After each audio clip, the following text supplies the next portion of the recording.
అందరికీ నమస్కారం. ఈరోజు ఒక ఇన్స్పిరేషనల్ స్టోరీ చూసేద్దాం.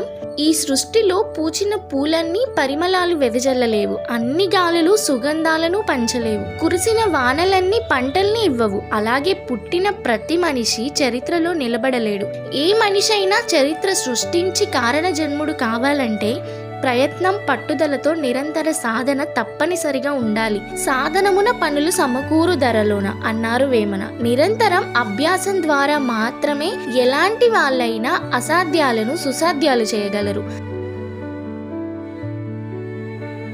ఆకాశం నుండి గంగను భువికి దించిన భగీరథుడి చరిత్ర నిరంతర సాధనకు ఓ మంచి ఉదాహరణ. 60,000 మంది సాగర పుత్రులను తరింపచేయడానికి గంగను భువికి తీసుకురావాలని అసుమంతుడు తపస్సు చేశాడు, కానీ సాధించలేకపోయాడు. అతడి కొడుకు దిలీపుడు సైతం గంగను సాధించలేకపోయాడు. ఆపై దిలీపుడి తనయుడైన భగీరథుడు కఠోర సాధనతో తపస్సు చేసి గంగను సాధించే వరకు ప్రయత్నం ఆపలేదు. తీరా గంగ భూమి మీదకి దూకేటప్పుడు ఎన్నో ఆటంకాలు. అయినా అతని పట్టుదలను, కార్యదీక్షను గమనించి శివుడు ఆ దారను తన తలపై మోపాడు. మరలా భగీరథుని తపస్సుతో కరుణించి వేగం తగ్గించి భూమి మీదకు వదిలాడు. ఆపై మరలా జుహ్నుడు అనే మహర్షి తపస్సు చేస్తుండగా అతని ఆశ్రమం మీదుగా వస్తున్న ఆ గంగను పుక్కిట పట్టేశాడు. మరలా తపస్సు చేయడంతో జహ్నుడు వదిలాడు. అలా అనుకున్న కార్యాన్ని సాధించేదాకా ప్రయత్నం ఆపలేదు. అందుకే భగీరథ ప్రయత్నం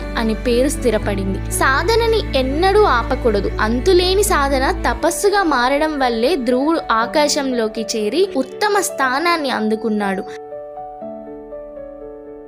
సిద్ధార్థుడు బుద్ధిగా మారి చిరస్మరణీయుడయ్యాడు. ఏ సాధనలోనైనా తొలి అంశం సానుకూల దృక్పథం, నమ్మకం. దేన్నైనా సాధించగలననే దృఢమైన నమ్మకం మనిషిని విజయ తీరాలకు చేరుస్తుంది. ఇక కార్య సాధనలో ముందుకు సాగుతున్న సాధకుడికి ఒక్కొక్కప్పుడు అపజయాలు తప్పవు. అప్పుడు సాధకుడు తన ఓటమికి కారణాలు విశ్లేషించుకొని సమయానుకూలమైన నిర్ణయాలతో ముందుకి ప్రయాణించాలి. మోడు నుంచి చిగురించిన మొక్కల ఆశాభావంతో లక్ష్యాన్ని చేరుకోవాలి. నిజానికి దేన్నైనా సాధించే వరకు అన్ని అసాధ్యంగా అనిపిస్తాయి. మనం అసాధ్యం అనుకున్న కార్యాలను ఎంతో మంది సాధించారు. గొప్ప శాస్త్రవేత్తల జీవిత చరిత్రలు అధ్యయనం చేస్తే ఎన్నో అద్భుతాలు కనిపిస్తాయి. ఐన్స్టీన్ చిన్న పిల్లవాడిగా ఉన్నప్పుడు గొప్ప శాస్త్రవేత్తను కాగలనని ఊహించలేడు కదా. ఆయనలో ఉన్న తపన, అభ్యాసం ఆయన్ను గొప్పవాణ్ణి చేశాయి. చార్లెస్ డికెన్స్ కథలు ప్రపంచమంతటా ప్రాచుర్యం పొందాయి. తండ్రి జైల్లో ఉండటం వల్ల డికెన్స్ ఎన్నో కష్టాలు పడి అద్భుతమైన రచయిత అయ్యాడు. అభ్యాసం వల్ల, పట్టుదల వల్ల అజ్ఞాని జ్ఞాని అవుతాడు. బోయేవాడు వాల్మీకిగా మారడం, ఏకలవ్యుడు గొప్ప విలుకాడు కావడం దీనికి మంచి ఉదాహరణలుగా నిలుస్తాయి. ఏదైనా సాధ్యం అనుకుని ప్రయత్నిస్తే విజయం తప్పక వరిస్తుంది. అభ్యాసం వల్ల ఏకాగ్రత, శ్రద్ధ పెరుగుతాయి.